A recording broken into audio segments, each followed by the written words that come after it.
안녕하세요. 취업이 보인다의 조서연입니다. 한 주의 시작 월요일이죠. 다양한 직업을 체험하고 소개해드리는 청년기획단이 기다리고 있는데요. 오늘도 세 분의 청년기획단 여러분 스튜디오에 모셨습니다. 어서 오세요.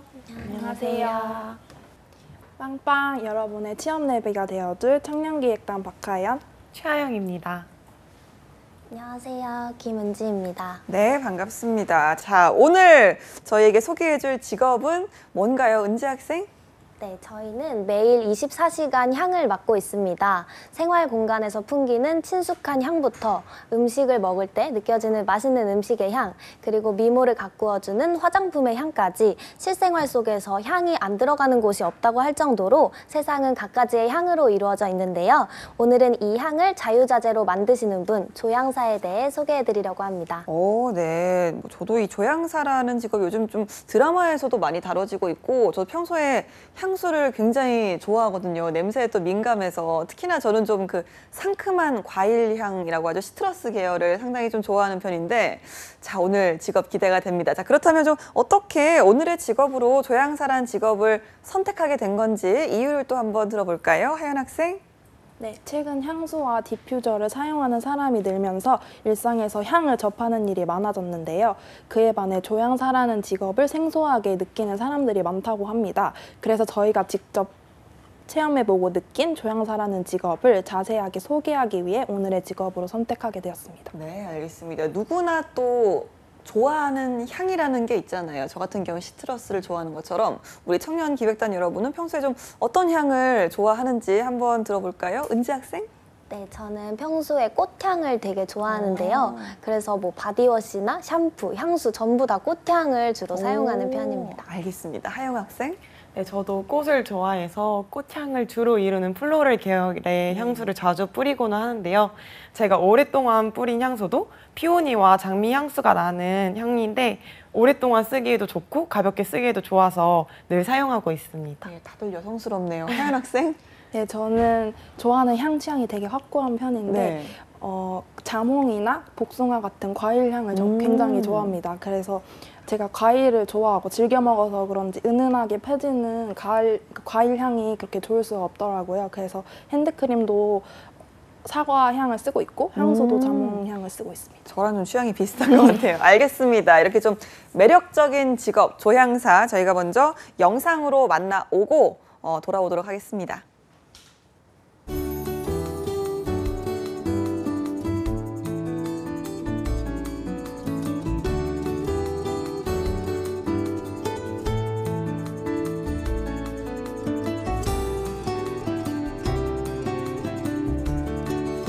안녕하세요. 미센트 대표이자 조향사 강미선입니다.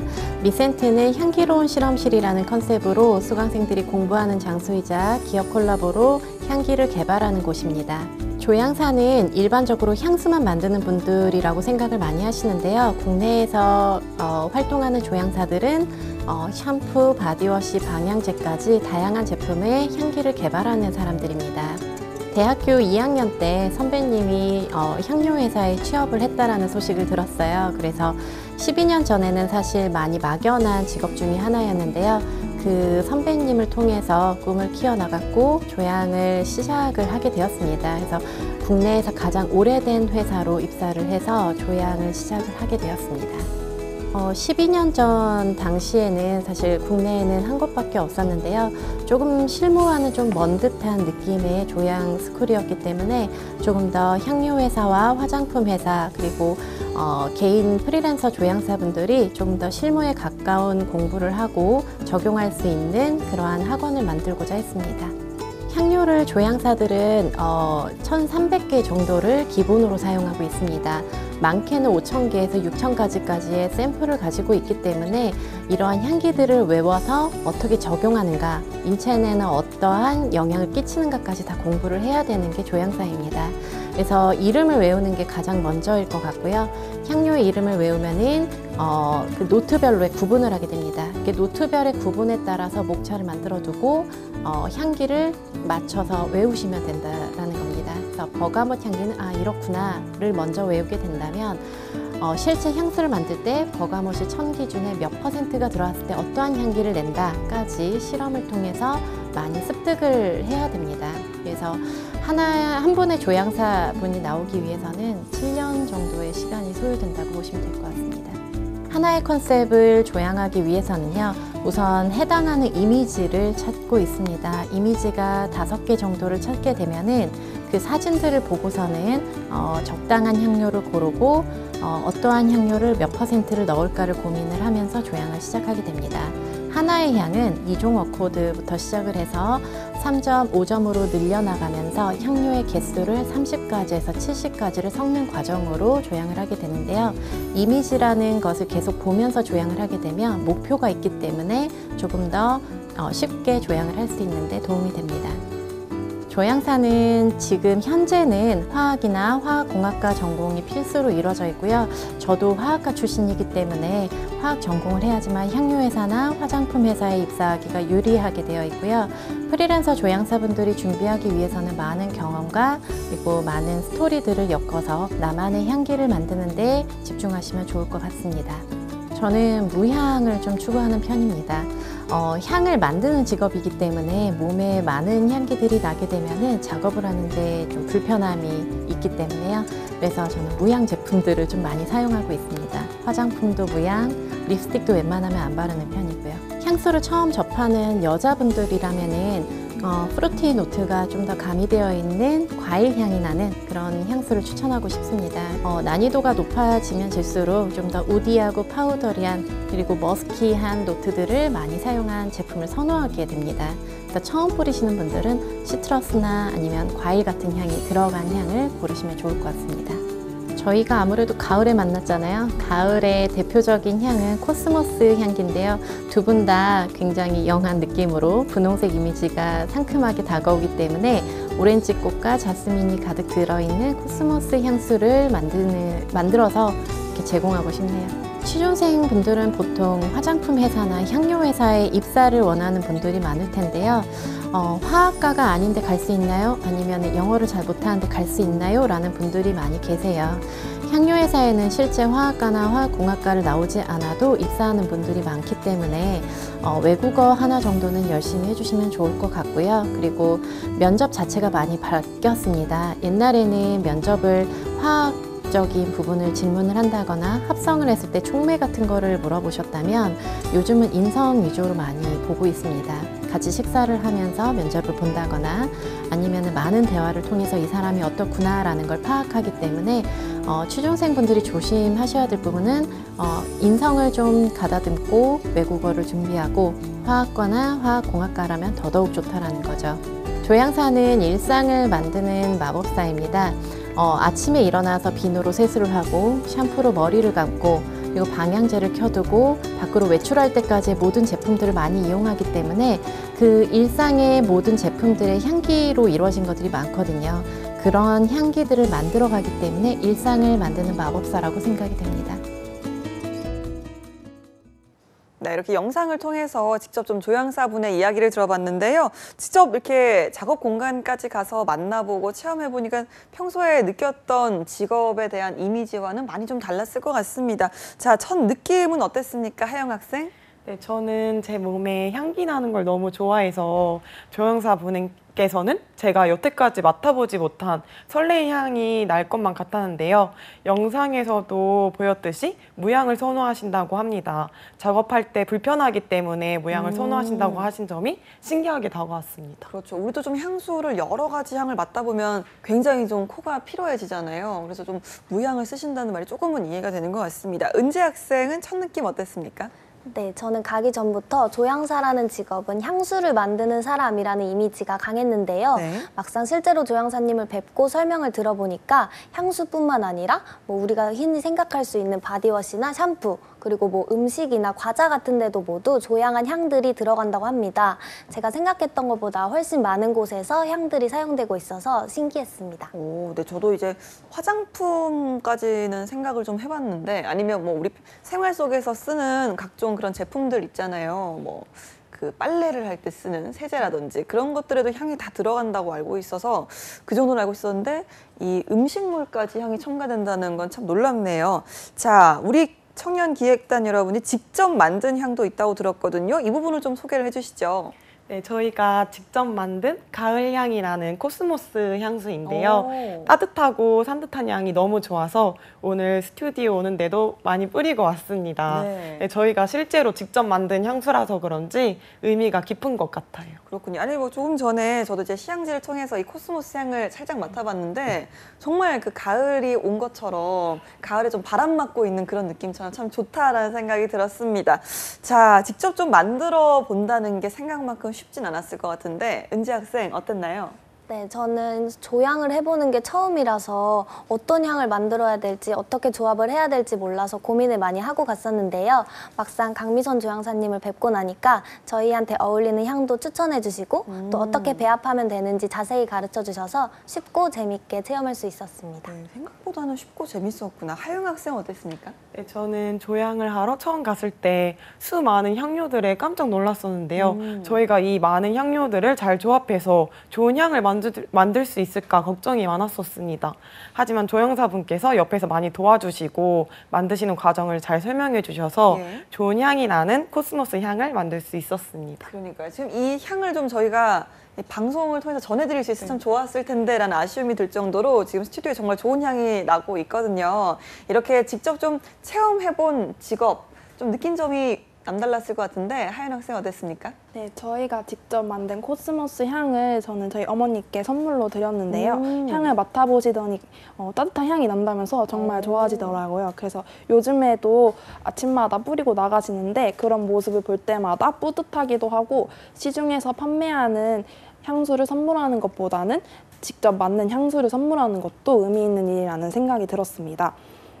그리고 조향사분들의 보람과 강미선 조향사님이 왜 조향을 즐기시고 재밌어 하시는지 알 수 있었던 체험이었습니다. 그렇군요. 직접 좀 뭔가 만들어서 선물을 한다면 그 향수에 마음도 또 담겨져 있으니까 더욱더 향기롭게 느껴지지 않을까라는 생각이 드는데요. 은지 학생은 어땠나요? 네, 저는 조향사가 다양한 향들을 만들어내는 게 정말 신기했는데요. 고기 냄새를 만들어내기도 하고 또 나무 냄새를 만들어서 가구에 바르는 경우도 있다고 합니다. 네. 그래도 제가 가장 기억에 남았던 향은 팥향인데요. 네. 제가 아까 시향지를 통해서 팥향을 전해드렸는데 네. 그 팥향은 팥에서 추출을 하는 것이 아니라 팥을 찔 때 나오는 수증기를 수집해서 그 화학 성분을 분석해서 똑같이 재현해내는 것이라고 합니다.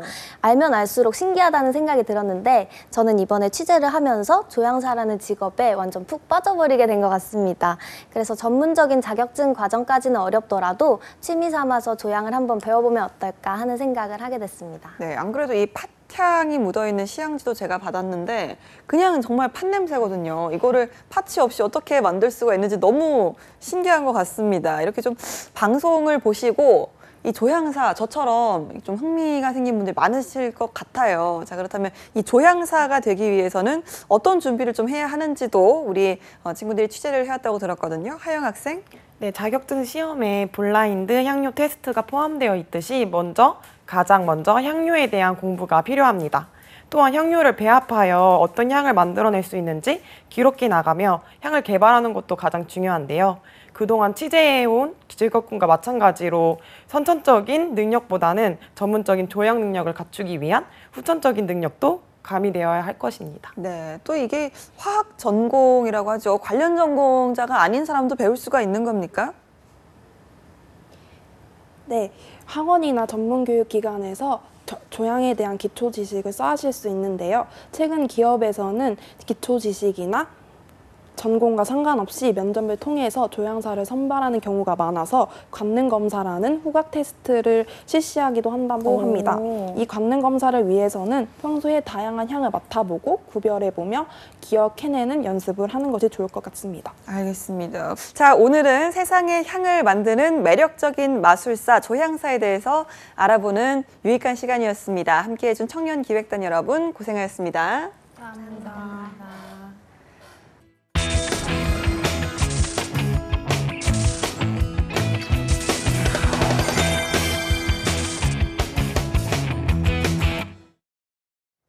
실제 현장에서 일하고 계시는 조향사님과 또 취업 조언해 주실 최수영 교수님 모셨습니다. 어서 오십시오. 안녕하세요. 네.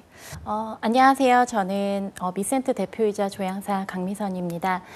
전에는 향료회사 연구원인 향장연구원 조향사로 활동을 했었고요. 현재는 아름다운 향기 실험실이라는 목표로 수강생분들을 가르치고 기업과 콜라보 작업을 하고 있는 조향사로 활동하고 있습니다. 조향사라는 직업, 어떤 일을 하는지 다시 한번 들어볼 수 있을까요? 네. 조향사는 일단 크게 두 가지로 나눌 수가 있습니다. 먹지 않는 향을 개발하는 조향사인 퍼퓸어로 구분을 할 수 있을 것 같고요. 네. 그리고 먹는 향을 개발하는 분들은 플레이버리스트라고 얘기를 할 수가 있습니다. 먹지 않는 향을 개발하는 분들은 일단 크게 생활용품, 화장품, 그리고 캔들 디퓨저, 방향제 등을 개발하는 분들로 굉장히 알러지 유발 물질이나 이런 부분에서 크게 작용한 것들을 고려해서 개발하는 분들이고요. 플레이버리스트들은 식품향에 들어가기 때문에 시즈닝, 그리고 껌, 음료 등에 들어가는 향기들을 개발하는 분들을 말하고 있습니다. 조향사는 단순히 향을 섞는 직업이 아니라요. 향수만 만드는 직업도 아닙니다. 그래서 인체 내 해롭지 않은 물질들을 잘 계산을 해서 조향을 하는 게 기본적인 역량이라고 보실 수 있을 것 같고요. 그리고 제품의 물성이 흐트러지지 않도록 좀 더 안전성을 염두를 해서 조향을 개발하고 있습니다. 알겠습니다. 자, 조향사라는 직업, 사실 뭐 저희가 이 직업에 대해서 인지하게 된 게 불과 몇 년 안 된 것 같거든요. 조향사님께서는 어떻게 이 직업으로 시작을 하셨는지 계기를 좀 여쭤봐도 될까요? 네.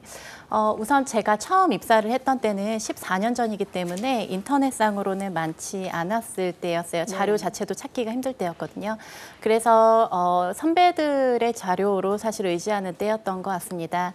그때는 선배 중에 향료회사의 연구원으로 취업한 선배가 한 분 계셔서요. 네. 조향사에 대한 막연한 꿈을 꿨던 그런 때였습니다. 그래서 2004년, 5년 정도에 제가 꿈을 꿨고요. 2006년도에 첫 입사를 하게 되었는데요. 그 과정에서 조향사라는 직업 자체가 새로운 향기들 그리고 제품에 들어가는 향기를 개발하는 업무라는 것을 알고서는 굉장한 매력을 느꼈습니다. 그래서 이러한 내가 만든 향기가 제품에 들어가서 이런 유통 과정에서 사람들이 접하고 느끼고 이걸 쓸 수 있다라는 거를 만든다는 게 굉장히 매력으로 느껴서 준비를 하게 되었고 이런 느낌이라면 평생 함께 할 직업으로 하나를 가지면 어떨까라는 막연한 꿈을 꿨던 거죠. 그렇게 해서 2006년도에 가장 오래된 향료회사에 제가 입사를 하게 되었고 조향사의 업무를 시작하게 되었습니다. 예, 요즘 또 이 조향사란 직업이 많이 주목받고 있잖아요, 교수님. 이 본격적으로 이 조향사란 직업이 생겨난 거는 언제부터일까요?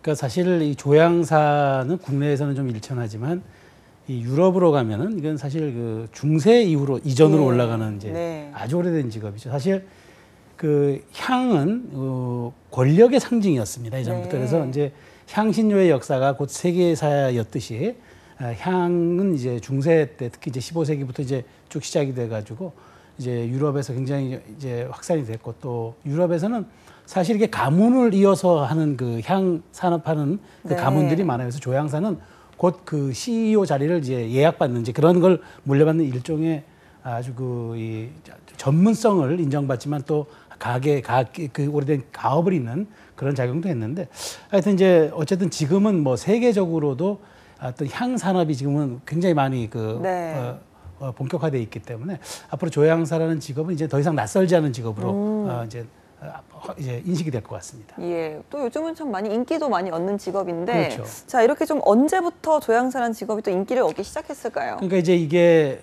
국내에서는 이제 2000년대 이후에 이제 일종의 자존감들이 드러나는 거죠. 이제 말하자면 나의 자아인식이 드러나는 이제 시기가 오면서 향에 대한 자신만의 향에 대한 이제 관심이 높아졌고 그런 이제 특히 그리고 아까 우리 말씀해 주셨듯이 그 이제 사실 이제 이게 산업적 구조와도 관련이 있어요. 우리가 이제 그때 말하자면 이제 뭐 이게 샴푸라든가 이제 바디워시라든가 이런 산업들도 이제 2000년대 이후에 본격적으로 급성장을 하면서 이제 맞물려서 이제 조금 조향사라는 직업들이 대중에게 각인되기 시작했는데 최근에 뭐 드라마에 이제 주인공이 나올 정도로 이제 대중적 인식이 많이 높아졌습니다. 그래서 앞으로 이제 이 조향사라는 것은 우리한테 사실 알려진 것은 실제로 우리 강미선 이 조향사님 말씀하신 것처럼 10여 년 정도로 보시면 될 것 같습니다. 이제 특히 이제 지금은 이제 그야말로 소확행의 시대이기 때문에 네. 자신만이 갖는 가치를 이제 드러내고 싶어서 향산업은 이제 더 이상 낯설지 않은 그런 산업으로 보시면 좋을 것 같습니다. 네, 알겠습니다. 정말 뭐 진로를 앞둔 고등학생들부터 이렇게 좀 취업을 꿈꾸시는 많은 분들이 궁금해하실 것 같은데요.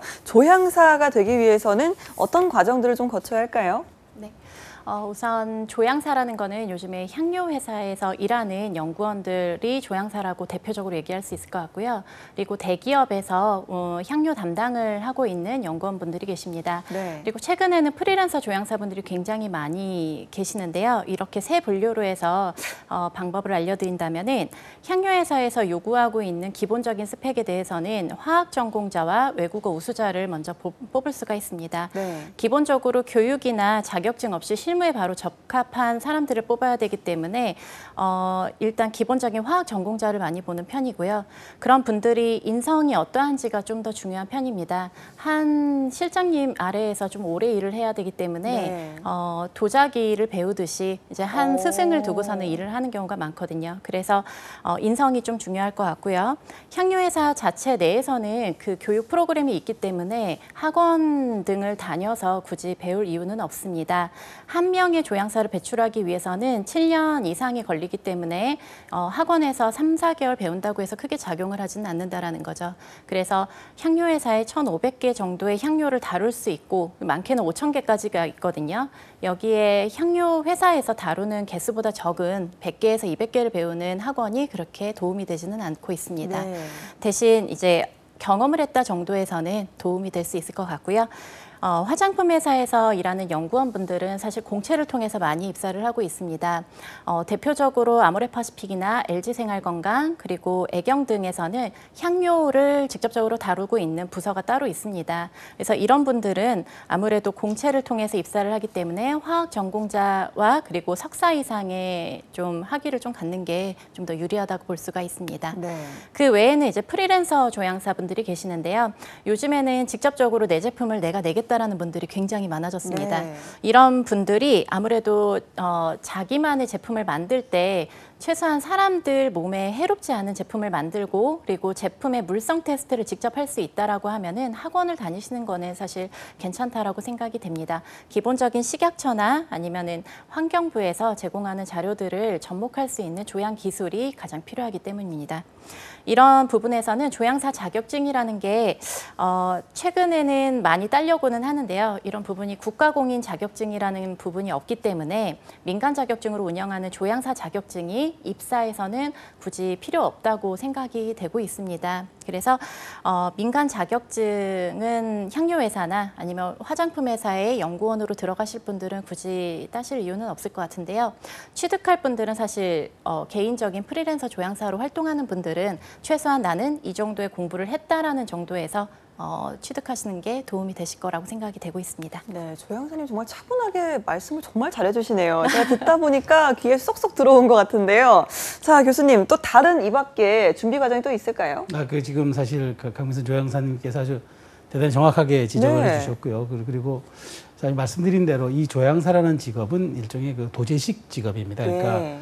도제식 교육, 그러니까 요즘에 남아 있는 건 이제 아까 말씀드린 뭐 도자기라든가 지금 뭐 사실 언론사도 일종의 도제식 교육이기도 하죠. 그런데 예. 그렇기 때문에 이제 사사받는 과정이 있고 이 과정이 한 10여 년이 이렇게 축적이 돼야 비로소 조향사로서 이제 어떤 그 자기만의 색깔을 낼 수가 있는데 말씀드린 대로 요즘에는 뭐 이제 학과가 크게 차별이 없다고 하더라도 그래도 화학 전공 관련 학을 전공하면은 아무래도 유리하고 또 그런 점들이 이제 실무를 배울 때도 많이 도움이 되겠죠. 그래서 네.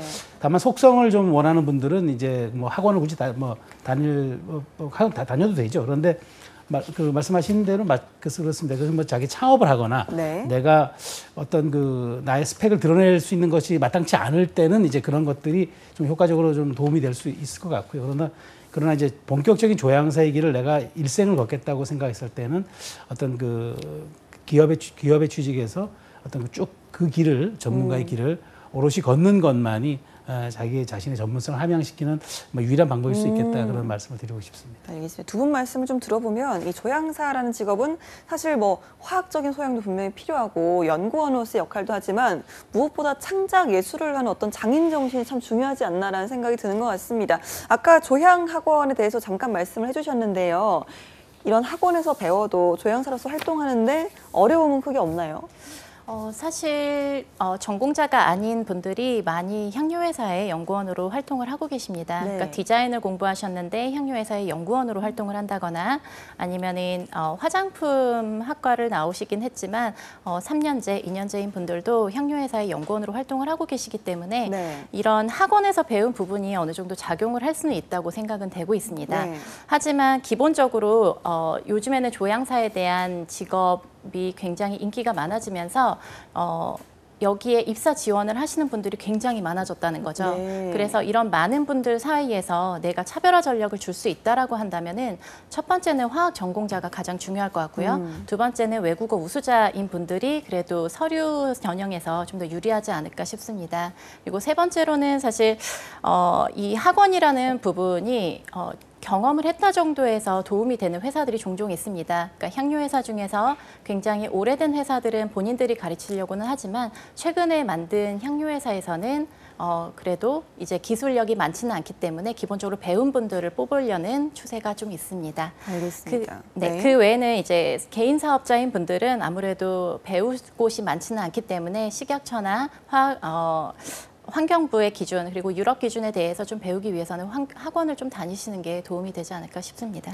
알겠습니다. 아까 뭐 잠깐 이야기하셨지만 조향사 안에서도 여러 가지 그 분야라든지 특성이 좀 있을 것 같아요. 뭐 퍼퓸머라고 하셨고 또 플레이버리스트라고 하셨잖아요. 네. 이 밖에 또 다른 분야도 있을까요? 이 밖에는 사실 이밸류에이터라는 직업이 좀 있을 것 같습니다. 네. 이밸류에이터 같은 경우는 향료회사에 국내 향료회사는 많지는 않습니다. 외국계 회사들은 좀 많이 있는 편인데요. 향에 대한 시장성을 평가하는 분들이라고 보시면 될 것 같습니다. 부양 테스트를 한다거나 이 제품이 시장에서 얼만큼 잘 팔릴까에 대한 이 향기에 대한 오로지 평가를 내리는 분들인데요. 이런 분들은 국내 향료회사에는 많지는 않지만 그래도 좀 큰 회사에서는 이밸류에이터로 활동하는 분들이 계시기 때문에 향을 배우는 분야가 꼭 퍼퓸머와 플레이버리스트로 국한되지는 않는다고 보시면 좋을 것 같습니다. 이 외에는 퍼퓸 디자이너 분들이 좀 계시는데요. 최근에 생긴 말입니다, 이거는. 예, 그래서 캔들, 디퓨저, 방향제를 하시는 분들인데 이런 분들이 스스로 퍼퓸 디자이너라는 그 직업 자체를 만들어버린 거죠. 그래서 최근에 생긴 프리랜서 조향사 분들을 퍼퓸 디자이너라고도 얘기하는데요.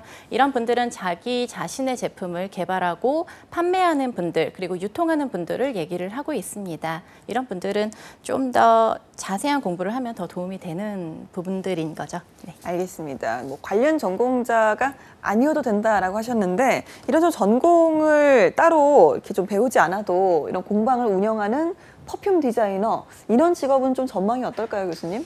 사실 그 향이라는 것은 객관적이지 않습니다. 매우 주관적이죠. 그러니까 내가 어떻게 느끼냐에 따라서 이제 다르기 때문에 그래서 본인이 이제 자기에게 맞는 거를 찾아가는 시대거든요. 이제 그런 사람들이 이제 향을 찾는데 이제 말하자면은 좀 추상적이죠. 그런데 이제 이런 퍼퓸 디자이너 같으신 분들은 이제 그분들 그 찾는 구매 고객들에게 구체적으로 좀 가르쳐 줄 수 있는 분들이거든요. 그래서 앞으로 개인적인 자아를 찾는 것들이 더 중시되는 시대이기 때문에 이런 개인적인 창업을 해가지고 퍼퓸 디자이너로서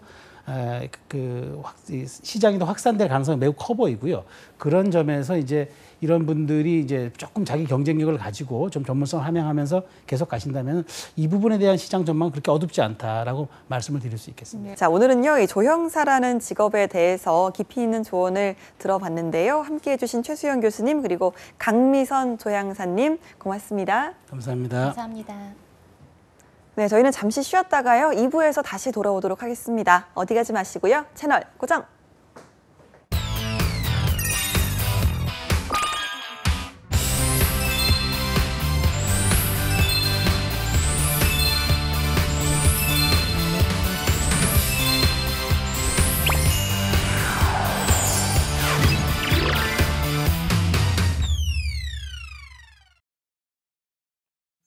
슬플 거라 생각 말아요. 그런 사연 없어요.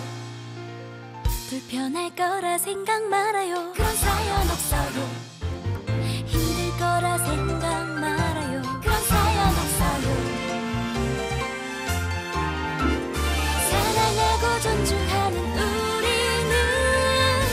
가족의 모습을 존중할 때 행복이 더해집니다. 오늘도 행복해요.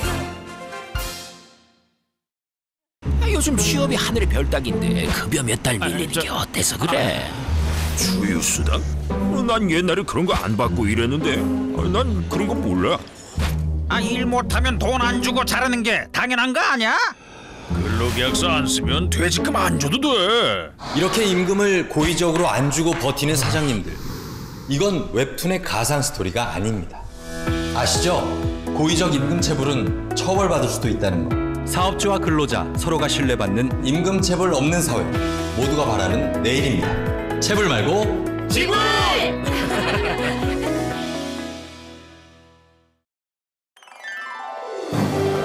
한국 직업 방송을 보면 취업이 보입니다.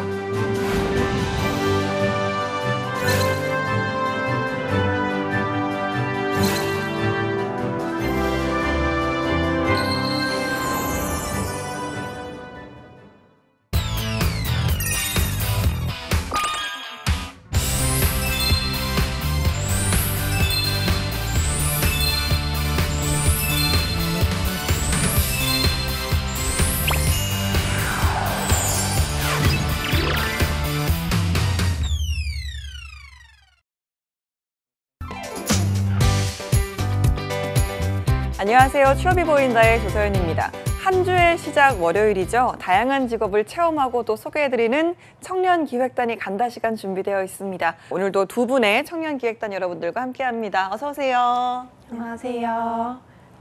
빵빵 여러분의 취업 내비가 되어줄 청년기획단 최하영입니다. 안녕하세요. 박하연입니다. 네. 자, 오늘도 취준생들을 위해서 우리 청년기획단 여러분들이 또 열띤 취재를 하고 왔다고 들었는데요. 오늘의 직업은 뭔지 한번 들어볼까요? 하영 학생. 네, 오늘 소개할 직업은 아름다움을 만드는 사람, 메이크업 아티스트를 만나고 왔습니다. 네, 메이크업 아티스트 이제는 정말로 친숙한 직업이죠. 또 많은 분들이 관심을 갖는 직업이기도 한데 메이크업 아티스트를 오늘의 직업으로 선정한 이유가 있을까요? 네, 최근 K-뷰티라는 말이 생길 정도로 한국 메이크업이 크게 성장을 하고 있는데요. 특히 예전에는 메이크업 아티스트들이 미디어에 방송 노출이 잘 안 됐었는데 최근에는 뷰티 방송에도 출연을 하시고 유튜브 채널에서도 자신만의 팁을 공개하게 되면서 메이크업이 점차 대중화가 되고 있습니다. 그리고 저희 또래들이 관심이 많은 분야이기도 하고 면접 메이크업을 한번 배워보면 어떨까 하는 생각이 들어서 오늘의 직업으로 선택하게 되었습니다. 네, 오늘은 또 직접 또 체험이 아니라 또 특별한 체험을 하고 왔다는 이야기가 있는데요. 소개를 좀 해줄 수 있을까요? 네, 이번에는 저희가 직접 체험을 하지 않고 면접 메이크업으로 어려움을 겪고 있는 취업 준비생분들의 사연을 받아서 직업 체험을 해보았는데요. 제가 11 리포터로 활동을 해보고 왔습니다. 네. 생각보다 너무 많은 분들이 지원을 해주셔서 어떤 분을 섭외를 해야 할지 정말 많이 고민이 되었는데요.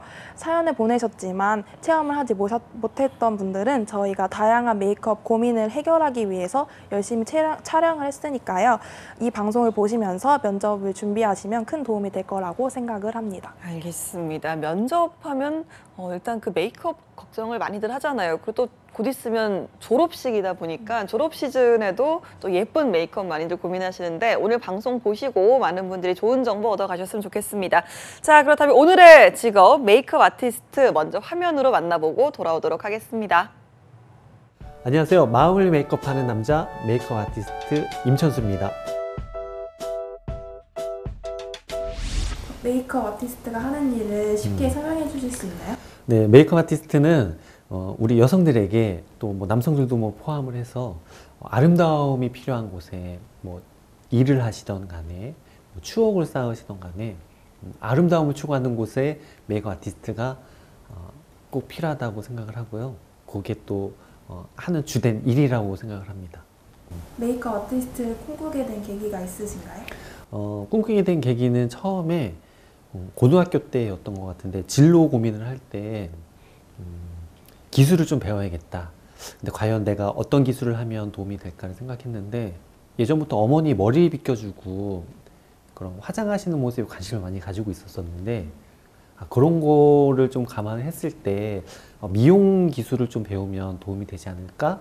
이런 생각에 헤어도 있었지만 왠지 남자이기도 하지만 새로운 분야에 좀 도전을 해보고 싶은 게 좀 커서 메이크업 아티스트를 꿈꾸게 됐던 것 같아요. 취업 면접 때 어떤 점을 중점으로 두고 메이크업을 하면 좋을까요? 취업 면접할 때 제일 중요한 것은 컬러를 많이 쓰는 것보다는 본연의 개성이 더 아름다워 보이고 또 빛날 수 있도록 좀 깔끔하고 기본에 충실한 메이크업을 해야 되는 게 중요합니다. 저희가 면접 메이크업으로 고민하고 있는 취준생분들을 사연을 받아서 두 분을 이 자리에 모셨거든요. 혹시 시연을 하시면서 설명을 해주실 수 있나요? 네, 제가 아주 쉽고 빨리 할 수 있는 방법으로 설명해 드리겠습니다. 그래서 제가 면접 메이크업 도와드리겠습니다. 특히 남성분들 같은 경우에는 그 여성분들보다는 뭔가 제품이 많이 구비되어 있지는 않잖아요. 뭐 그런 걸 감안해가지고 조금 더 깔끔하게 면접 볼 때 자신감을 좀 심어줄 수 있는 메이크업 팁을 좀 알려드리려고 할 건데요. 보습제를 잘 발라주는 게 중요합니다. 이게 수분 크림인데요.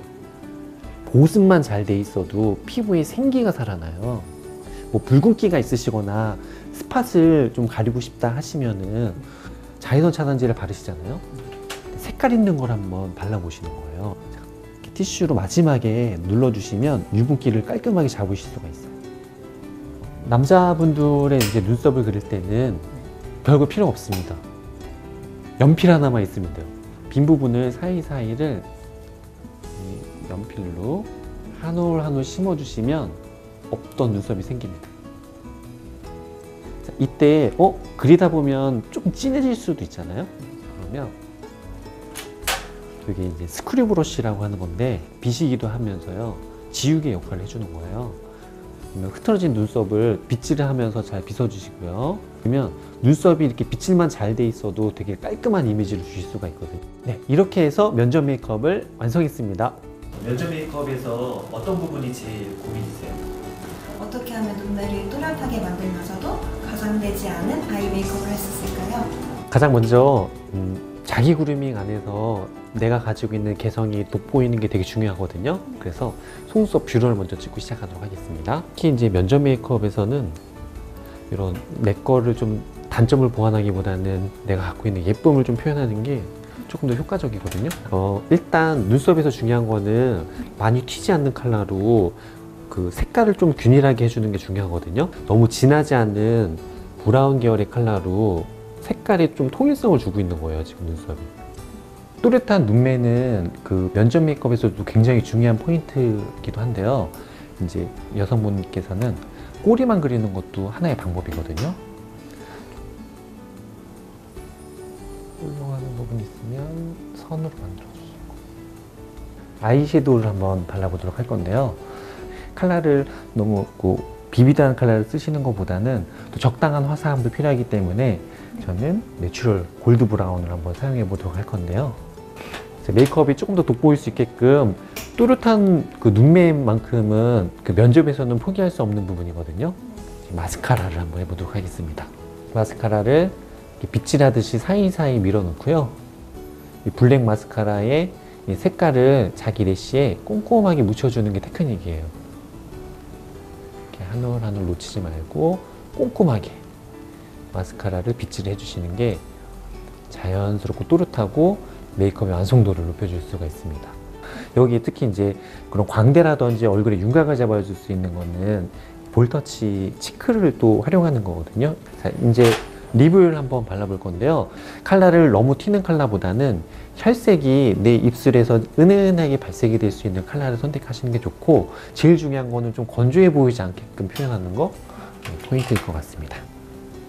건조해 보이지 않게끔 정도만 완성하시면, 자, 면접 메이크업 완성입니다. 이 메이크업 아티스트라는 직업을 제가 또 해보니까 굉장히 또 매력 있는 직업이다라고 자신 있게 말씀드릴 수 있을 것 같고요. 이 수많은 직업들 중에서도 이 메이크업 아티스트는 굉장히 긍정적인 직업이에요. 아름다움을 추구하고 여성에게 또 예쁜 활력소를 또 해줄 수 있는 게 화장품을 통해서 메이크업 아티스트가 하는 주된 일이기 때문에 굉장히 긍정적인 또 직업이거든요. 그래서 저도 뭐 메이크업 하면서도 그 전과 후를 비교했을 때 뭔가 많이 바뀌었어요. 성격적인 부분에서도 그렇고.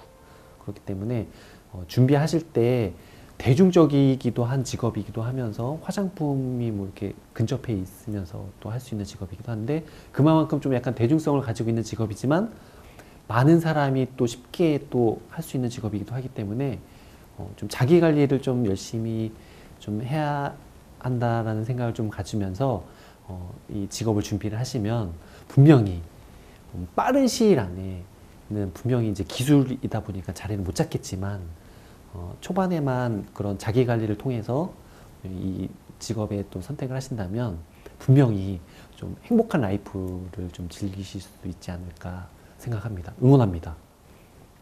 메이크업 아티스트는 설레임이다. 항상 이 메이크업을 하게 되면 우리 여성분들이 예뻐지는 모습을 보잖아요. 그리고 또 전과 후를 또 비교를 하게 되니까 항상 메이크업 해주는 입장에서도 그렇고 이 메이크업 자체는 굉장히 설레이는 부분이 엄청나게 큰 것 같아요. 그리고 다양한 이 빠른 이 트렌드 안에서도 화장품들이 다양하잖아요. 뭐 그런 거를 썼을 때, 안 써봤던 걸 썼을 때, 혹은 요것과 요것을 믹스해서 조합을 했을 때 이런 뭔가 새로운 텍스처가 나왔을 때, 색깔이 나왔을 때 굉장히 또 설레이는 부분이 엄청나게 크거든요. 그래서 메이크업이라는 것은 설레임이고 뭔가 나를 두근두근 거리게 해주는 요소인 것 같아요. 네, 메이크업 아티스트 먼저 VCR로 만나고 왔는데요. 저는 좀 특별했던 게 메이크업 아티스트 하면 보통 저 여성분들을 생각을 했는데 남성분들을 만나고 왔네요. 흔하진 않죠. 네, 임천수 메이크업 아티스트님을 처음 딱 뵀을 때 프로페셔널한 이미지가 정말 강했었는데요. 처음 보는 모델분인데도 불구하고 얼굴을 딱 보시고 몇 번 질문을 하시더니 바로 메이크업을 막 얼굴에 맞게 해주시더라고요. 그래서 아무래도 메이크업 아티스트 분들은 여성분들이 많잖아요. 네. 그래서 남자 메이크업 아티스트라는 게 저한테는 굉장히 생소했었는데 그러한 편견들이 깨질 수 있었던 시간이었던 것 같습니다. 네, 저도 사실 매일 아침 메이크업을 받고 또 메이크업 아티스트 분들 많이 만나지만 정말 대부분이 다 여성분들이셔서 남성 메이크업 아티스트 분들을 뵙고 오늘 저도 좀 편견을 깰 수 있는 시간인 것 같습니다. 하영 학생은 좀 어땠습니까? 네, 저는 임천수 메이크업 아티스트님을 취재하기 전에 관련 보도 매체를 통해서 접했었는데 실제로 만나 뵙고 보니 더 멋있게 느껴졌습니다. 네. 수많은 화장품들과 가지런히 정리된 도구들 앞에 앉아 계신 모습을 보니 그렇게 느껴졌던 것 같습니다. 자, 만약에 이제 체험을 하고 왔잖아요. 내가 메이크업 아티스트가 된다면 이런 메이크업 한번 해보고 싶다 이런 생각했을 것 같은데 하연 학생 어땠습니까? 네, 저는 일단 메이크업 아티스트가 된다면 저는 메이크업을 잘 못하는 편이라서 네. 일단 최대한 열심히 도와드린다면 저는 약간 그 사람의 얼굴에 맞는 그런 메이크업을 한번 해주고 싶습니다. 과하지 않고 약간 자연스럽게 네. 그 사람한테 어울리는 아름다운 모습을 끌어내서 그런 메이크업을 한번 해보고 싶습니다. 그렇군요. 그런데 이제 이 메이크업 아티스트가 되는 방법에도 다양한 방법들이 있잖아요. 만약에 하연 학생이 내가 메이크업 아티스트가 되어야겠다라는 생각이 든다면 어떤 것부터 준비를 좀 할 것 같나요? 저는 메이크업 국가 자격증부터 준비를 할 것 같은데요. 일단 학원을 다니면서 열심히 실기와 필기 공부를 하고 유튜브 영상을 보면서 부족한 부분을 보완할 것 같습니다. 저는 아까 얘기했듯이 메이크업에 대한 지식이 많이 없는 편이기 때문에 이렇게 병행을 해서 실력을 키우는 것이 가장 중요할 것 같습니다. 네, 그리고 주변 친구들에게 메이크업을 해주면서 복습을 하고 이렇게 준비를 할 것 같습니다. 하영 학생은요? 네, 메이크업 아티스트라는 직업군이 낯선 사람들을 많이 만나는 직업군이잖아요. 근데 저는 처음 보는 사람들에게 다가가지도 못하고 말을 쉽게 붙이는 성격이 아니라서 제가 가지고 있는 화장품과 최대한의 도구들을 활용해서 친구들의 메이크업을 해주면서 친밀하게 대화도 하면서 낯섦을 많이 극복하는 계기가 되는 시도를 많이 해볼 것 같습니다. 알겠습니다. 이번 취재를 통해서 좀 우리 친구들이 많은 점을 느끼고 온 것 같은데요. 어떤 부분이 인상 깊었는지 한번 이야기 들어보도록 하겠습니다. 하연 학생. 네, 저는 잘하고 싶은 마음이 굴뚝같지만 평소에 메이크업이 잘 되지 않아서 답답한 마음을 느꼈었는데요. 네. 이번 취재를 통해서 일상생활에서도 사용할 수 있는 메이크업 팁도 배우고 제가 내년에 4학년이 되거든요. 네. 그래서 면접 메이크업을 어떻게 해야 할지 구상을 해볼 수 있었던 시간이 되어서 뜻깊은 취재였던 것 같습니다. 네, 하영 학생은요? 네, 저는 임천수 메이크업 아티스트님이 여성 모델분 메이크업을 해주시는 것을 보면서 제가 그동안 해왔던 메이크업에 대해서 많이 반성할 수 있게 되었는데요. 또 기본적인 지식도 함께 알려주셨기 때문에 꼭 면접 메이크업 때뿐만이 아니더라도 단정하고 깔끔한 인상이 필요한 곳에 언제든지 활용할 수 있어서 저한테도 많이 도움이 되었던 취재였던 것 같습니다. 네, 알겠습니다. 오늘은 내 안에 또 다른 나를 찾아주는 직업이죠. 메이크업 아티스트를 만나봤습니다. 함께해 주신 청년 기획단 여러분 고맙습니다. 감사합니다.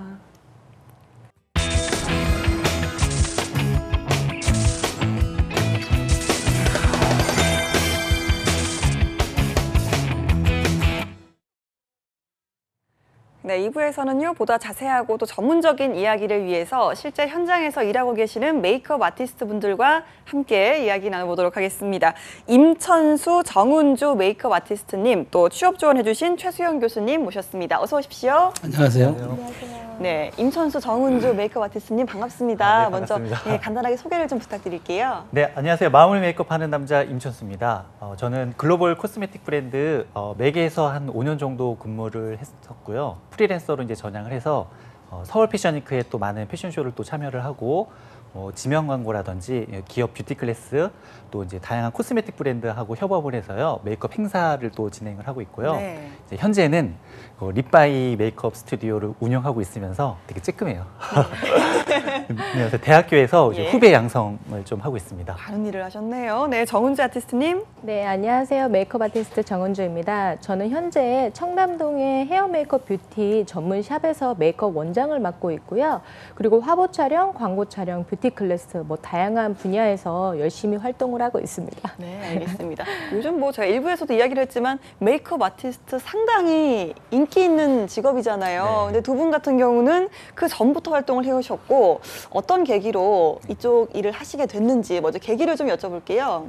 저 같은 경우에는 일단 고등학교 때 이제 진로에 대한 고민을 많이 하잖아요. 네. 이제 그때 메이크업을 좀 공부를 해야겠다라는 생각을 좀 했고요. 네. 제가 그 형제가 있는데 제가 막내예요. 예. 그래서 어머니를 좀 많이 도와드렸는데 그 영향이 조금 크지 않았나 생각을 해봅니다. 근데 남자는 또 군대를 가야 되잖아요. 그래서 바로 시작하지 못하고 네. 이제 군대를 제대하고 24살 때 알아봤는데 이 초반에 그 재료비라든지 비용이 많이 들어요. 그렇죠. 그래서 한 2년 정도 열심히 아르바이트를 해가지고 남자 나이로는 이제 26살 조금 늦다 그러면 늦을 수 있겠는데요. 그때부터 이제 시작을 하게 됐습니다. 제가 옆에서 보니까 헤어스타일이 상당히 멋지신데요. 오늘 직접 하신 거죠? 네, 제가 직접 한 겁니다. 그럼 두 분은 다 직접 너무 신비로워서 여쭤봤어요. 직접 하시냐고 여쭤봤더니 직접 하신다고. 이걸 옆에서도 보여드리고 싶을 정도로 굉장히 멋지신데 알겠습니다. 근데 일단 제가 일부에서 이야기했지만 남자 메이크업 아티스트 분 같은 경우는 요즘은 그래도 좀 많이들 계시지만 사실 그 당시에는 많이 안 계셨잖아요. 그러다 보니까 주변의 반대라든지 우려 같은 거 좀 없었을까요? 네, 처음에도 제가 이 직업을 선택한다고 했을 때 부모님 그때 당시만 해도 이렇게 큐브이라든지 뷰티 미용이 조금 핫하진 않을 시장이어가지고 크게 잘 모르셔서 그런 건지 모르겠지만 반대는 하지 않으셨는데요. 네. 묵묵하게 그냥 이렇게 지켜봐 주신 게 오히려 저한테는 큰 응원이지 않았나 지금 생각해보면 싶습니다. 알겠습니다. 정은주 아티스트님께서는 좀 어떤 계기로 시작을 하셨는지 궁금하네요. 특수 분장도 배워보고 싶고 그리고 TV를 보면 저렇게 너무 멋지고 예쁜 연예인들은 어디서 화장을 받는 걸까라는 모두가 궁금증을 받고 있는 터에 헤어 메이크업 전문 샵에 가면 다양한 메이크업을 다 배워보고 해볼 수 있다라는 정보를 입수를 해서 무턱대고 찾아갔던 것 같아요. 그래서 스텝부터 시작을 해서 지금의 길까지 오게 된 것 같아요. 그렇군요. 다양한 좀 계기가 있었던 것 같은데요.